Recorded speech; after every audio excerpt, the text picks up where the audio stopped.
தமிழது ஆறாக தன்னாவில் தவளவிடும் தமிழருவி மணியன் ஐயா, பாடும் மீன் கூடிய பட்டணத்தார் ஸ்ரீஸ்கந்த ராஜா, காதலை தேட வந்த கவிஞர் சர்மா, தமிழிலே வீரம் தேடும் தன்னை விட உயரமான தன்மகனை கொண்ட சந்திரன் ஆவூரான், நட்பு எங்கு கிட்டுமென நடுவில் இருக்கும் அரவிந்த், தன் தாயை நினைத்திங்கே தாய்மையை தேட வந்த செல்வி பிரியங்கா, இங்கு வந்த பின்பும் கூட இனப்பற்று இருக்கா என்று இவ்வவையில் தேட வந்த எங்கள் செல்வி காயத்ரி, மனிதநேயம் தேடிவிட்ட கல்லோடைக்கரன், எல்லோருக்கும் என் வணக்கம். இடைச்செருகலாய் என்னை கவி சொல்ல அழைக்கிறார்கள். நிச்சயமாய் நீரெல்லாம் நித்திரையா இல்லையெனில் கச்சிதமாய் கவி சொல்வேன், கவனமாய் கேளுங்கள். இக்கவியில் பிழையிருப்பின் இதயத்தால் மன்னித்து இடையிடையே கைதட்டி பக்கத்தில் இருப்பவரும் தூக்கத்தில் போகாமல் கரகோஷம் கைவரட்டும்.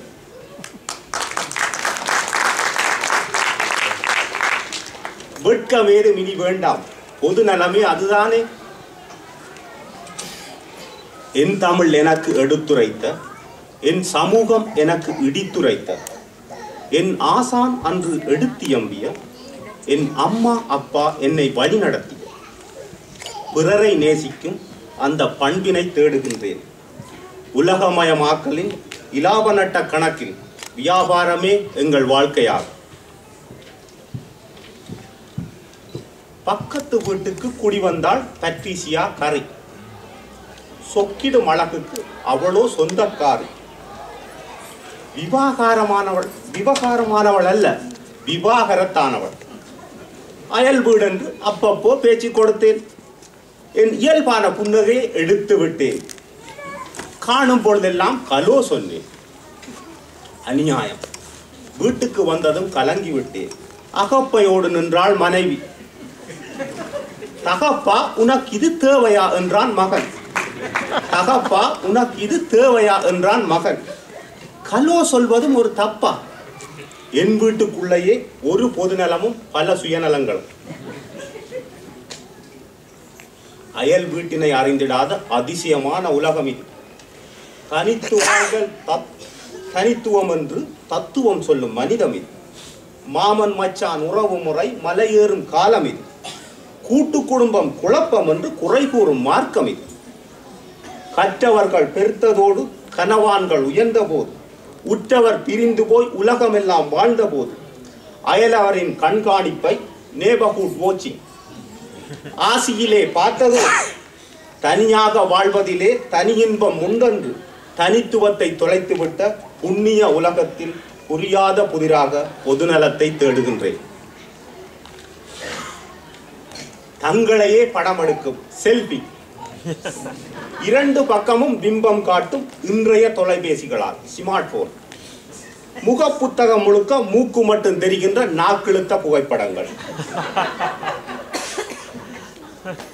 எனது படம் எடுக்க என் கை உண்டென்பதால் பிறரை நாடாத பிந்திய பரம்பரையில் பொதுநலம் என்ன விலை? இது பொதுவான கேள்வி என பிழையாக நினைக்க வேண்டாம்.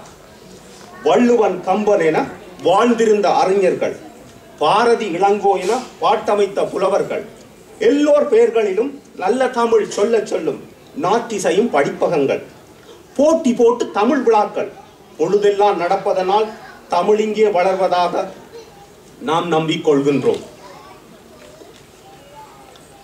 படித்தவர்கள் பலராகி பஞ்சாயத்து பழையதாகி, நீதிமன்றம் செல்கின்றோர் நீண்ட வரிசையாகி, வீதி வழியெல்லாம் நீதியை விலை பேசி பொதுநலம் என்றவர்கள் நடித்ததால் இங்கு வந்து நாட்காரியில் அமர்ந்து கொண்டு தன்னலமே பெரிதென்று தலைகீழாய் நடந்தவரும், இடையிடையே அரசமைக்கும் இருந்தெழும்ப முடியாதோரும், சிறைச்சாலை சென்றங்கே தனியறையில் தனிமையாய் மக்கள் நலம் காத்தல் இம்மண்ணிலே பெரிதென்று இப்போதும் சொல்கின்றனர். பொருளாதார தேடலா அன்றி போர் தந்த நெருடலா? புலம்பெயர்ந்தது ஒரு சமூகம், போகவில்லை இன்னும் நம் மண் மீது மோகம். ஈன்றெனக்கு உயிர் தந்த பெற்றவர் அருகில் இல்லை. என் ஒவ்வொரு உயர்விலும் உவகை கொண்ட எங்களூர் சுற்றமும் இங்கில்லை. இவற்றையெல்லாம் எண்ணி இப்போதும் ஏங்குகின்ற உங்களைப் போல நானும் கொஞ்சம் சுயநலத்தோடு பொதுநலத்தை நோக்கி. நன்றி, வணக்கம்.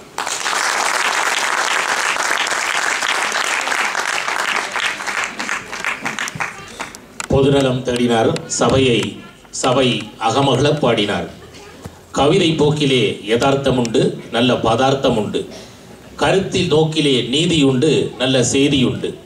உணர்ச்சி வெளிப்பாட்டில் உண்மை உண்டு, ஒளிவு மறைவற்ற தன்மை உண்டு. தளர்ச்சி அடையாத தொடர்ச்சி உண்டு, மொழியின் எழுச்சி உண்டு. வாழ்க அஜந்தன், வாழிய நேடு. பெண்ணின்றி கவிதை இல்லை, பெண்ணின்றி கவிதை இல்லை.